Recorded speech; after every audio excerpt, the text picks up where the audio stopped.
A couple of verses I'd like to share with you all. Personal story, my story.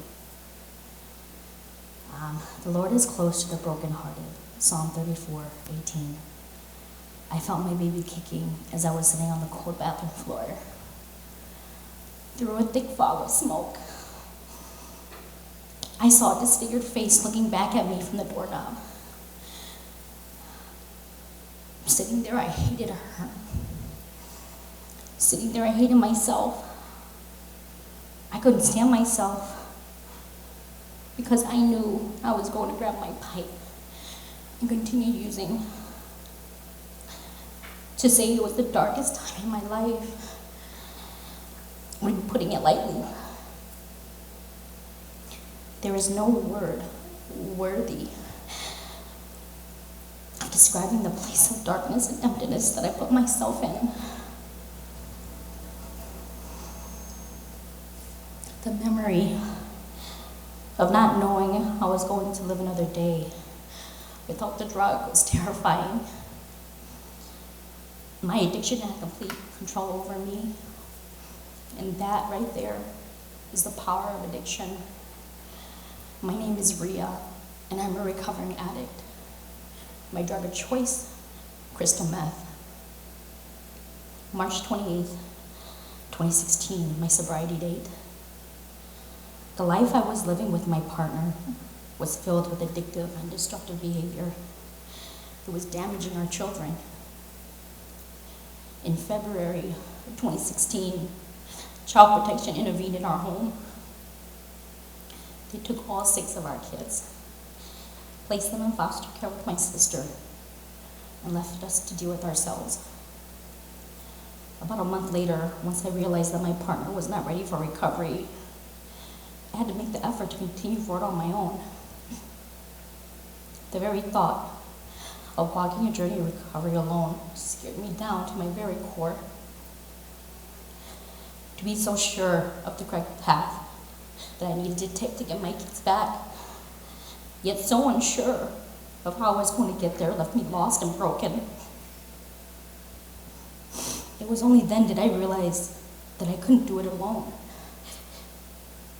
I needed more than just myself, my own abilities. I needed God. When God picked me up at my most broken state, He didn't expect me to be perfect from then on out.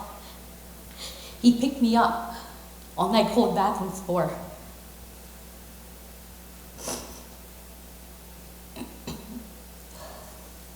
He waited patiently for me, repeatedly over and over and over again, while I made my bad choices.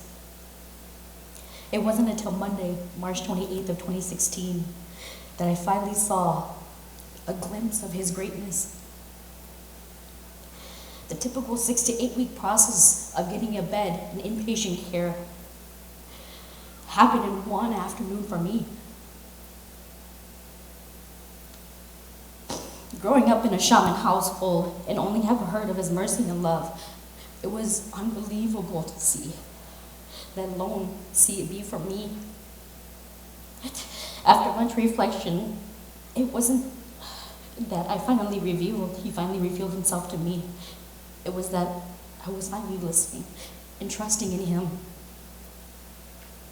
Yet I am not alone, for my Father is with me, John 16:32. Today, I can now see that because I believed that God knew what was in my heart, it was what gave me courage to get through that time. He knew that I loved my children and I wanted change, but couldn't do anything for me until I was able to and willing to fully trust in Him.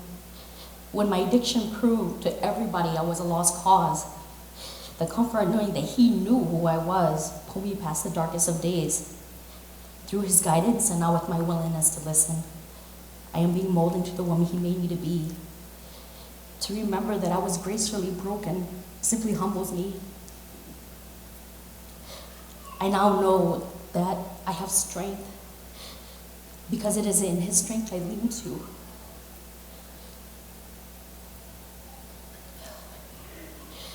When I feel that I'm not able to overcome my troubles, which we all have a lot of troubles, right? No matter what comes my way or how defeated I feel, there is freedom and comfort in His grace. And after that sermon, my confidence is now in the Lord. And my confidence now lies in Jesus Christ. Thank you.